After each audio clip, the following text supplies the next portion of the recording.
Hi Pop-Tarts, back for the Quarantine Read Aloud series, chapter book edition. Today we will be reading chapters 14 and 15 of E.B. White's Charlotte's Web. Chapter 14 is entitled Dr. Dorian. The next day was Saturday. Fern stood at the kitchen sink drying the breakfast dishes as her mother washed them. Mrs. Arable worked silently. She hoped Fern would go out and play with other children instead of heading for the Zuckerman's barn to sit and watch animals. Charlotte is the best storyteller I ever heard, said Fern, poking her dish towel into a cereal bowl. Fern, said her mother sternly, you must not invent things. You know spiders don't tell stories. Spiders can't talk. Charlotte can, replied Fern. She doesn't talk very loud, but she talks.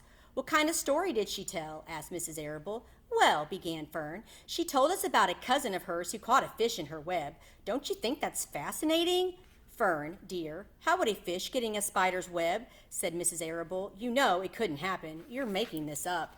Oh, it happened all right, replied Fern. Charlotte never fibs. This cousin of hers built a web across a stream. One day she was hanging around on the web, and a tiny fish leaped into the air and got tangled in the web.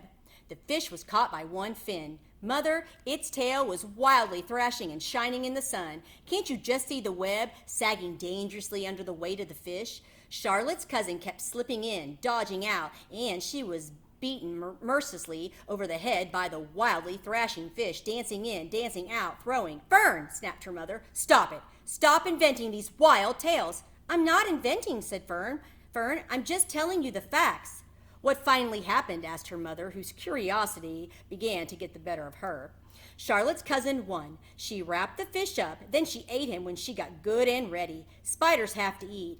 The same as the rest of us. Yes, I suppose they do, said Mrs. Arable vaguely. Charlotte has another cousin who is a balloonist. She stands on her head, lets out a lot of line, and is carried aloft on the wind. Mother, wouldn't you simply love to do that? Yes, I would, come to think of it, replied Mrs. Arable. But Fern, darling, I wish you would play outdoors today instead of going to Uncle Homer's barn. Find some of your playmates and do something nice outdoors. You're spending too much time in that barn. It isn't good for you to be alone so much. Alone, said Fern. Alone? My best friends are in the barn cellar. It is a very sociable place, not at all lonely. Fern disappeared after a while, walking down the road toward Zuckerman's. Her mother dusted the sitting room. As she worked, she kept thinking about Fern. It didn't seem natural for a little girl to be so interested in animals. Finally, Mrs. Arable made up her mind she would pay a call on old Dr. Dorian and ask his advice. She got in the car and drove to his office in the village. Dr. Dorian had a thick beard. He was glad to see Mrs. Arable and gave her a comfortable chair. It's about Fern, she explained. Fern's spending entirely too much time in the Zuckerman's barn. It doesn't seem normal. She sits on a milk stool in a corner of the barn cellar near the pig pen and watches animals hour after hour. She just sits and listens. Dr. Dorian leaned back and closed his eyes. How enchanting, he said. It must be real nice and quiet down there. Homer has some sheep, hasn't he? Yes, said Mrs. Arable, but it all started with that pig we let Fern raise on a bottle. She calls him Wilbur. Homer bought the pig, and ever since it left our place, Fern has been going to her uncle's to be near it. I've been hearing things about that pig, said Dr. Dorian, opening his eyes. They say he's quite a pig. Have you heard about the words that appeared in the spider's web? Asked Mrs. Arable nervously. Yes, replied the doctor. Well, do you understand it? Asked Mrs. Arable. Understand what? Do you understand how there could be any writing in a spider's web? Oh, no, said Dr. Dorian. I don't understand it. But, for that matter, I don't understand how a spider learned to spin a web in the first place. When the words appeared, everyone said they were a miracle, but nobody pointed out that the web itself is a miracle. What's miraculous about a spider's web? Said Mrs. Arable. I don't see why you say a web is a miracle. It's just a web. Ever try to spin one? Asked Dr. Dorian. Mrs. Arable shifted uneasily in her chair. No, she replied, but I can crochet a doily and I can knit a sock. Sure, said the doctor, but somebody taught you, didn't they? My mother taught me. Well, who taught a spider? A young spider knows how to spin a web without any instructions from anybody. Don't you regard that as a miracle? I suppose so, said Mrs. Arable. I never looked at it that way before. Still, I don't understand how those words got into the web. I don't understand it, and I don't like what I can't understand. None of us do, said Dr. Dorian, sighing. I'm a doctor. Doctors are supposed to understand everything, but I don't understand everything, and I don't intend to let it worry me. Mrs. Arable fidgeted. Fern says the animals talk to each other, Dr. Dorian. Do you believe animals talk? I never heard one say anything, he replied, but that proves nothing. It is quite possible that an animal has spoken civilly to me and that I didn't catch the remark because I wasn't paying attention. Children pay better attention than grown-ups.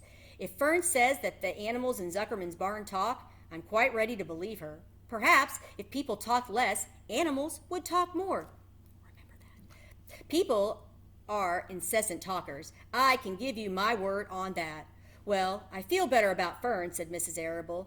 You don't think I need to worry about her? Does she look well? Asked the doctor. Oh, yes. Appetite good? Oh, yes, she's always hungry. Sleep well at night? Oh, yes. Then don't worry, said the doctor.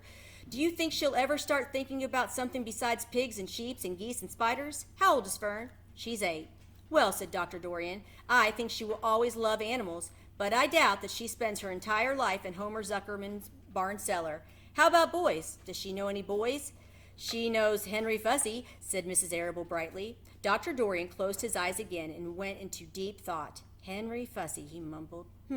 Remarkable. Well, I don't think you have anything to worry about. Let Fern associate with her friends in the barn if she wants to.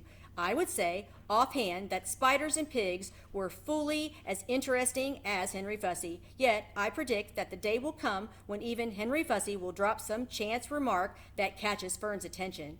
It's amazing how children change from year to year. How's Avery? He asked, opening his eyes wide. Oh, Avery, chuckled Mrs. Arable.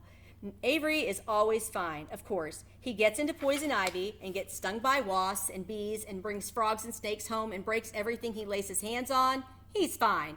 Good, said the doctor. Mrs. Arable said goodbye and thanked Dr. Dorian very much for his advice. She felt greatly relieved. Chapter 15, Crickets. The crickets sang in the grasses. They sang the songs of summer's ending, a sad, monotonous song. Summer is over and gone, they sang. Over and gone, summer is dying, dying. The crickets felt it was their duty to warn everybody that summertime cannot last forever, even on the most beautiful days in the whole year, the days when summer is changing into fall. The crickets spread the rumor of sadness and change. Everybody heard the song of the crickets. Avery and Fern Arable heard it as they walked the dusty road. They knew that school would begin again soon. The young geese heard it and knew that they would never be little goslings again. Charlotte heard it and knew that she hadn't much time left. Mrs. Zuckerman, at work in the kitchen, heard the crickets, and a sadness came over her, too. Another summer gone, she sighed. Lurvy, at work building a crate for Wilbur, heard the song and knew it was time to dig potatoes. Summer is over and gone, repeated the crickets. How many nights till frost, sang the crickets. Goodbye, summer, goodbye, goodbye. The sheep heard the crickets, and they felt so uneasy they broke a hole in the pasture fence and wandered up into the field across the road. The gander discovered the hole and let his family through, and they walked to the orchard and ate the apples that were lying on the ground. A little maple tree in the swamp heard the cricket song and turned bright red with anxiety. Wilbur was now the center of attraction on the farm. Good food and regular hours were showing results. Wilbur was a pig any man would be proud of. One day, more than 100 people came to stand at his yard and admire him. Charlotte had written the word radiant, and Wilbur really looked radiant as he stood in the golden sunlight. Ever since the spider had befriended him, he had done his best to live up to his reputation. When Charlotte's web said some pig, Wilbur had tried hard to look like some pig. When Charlotte's web said terrific, Wilbur had tried to look terrific. And now that the web said radiant, he did everything possible to make himself glow. It is not easy to look radiant, but Wilbur threw himself into it with a will.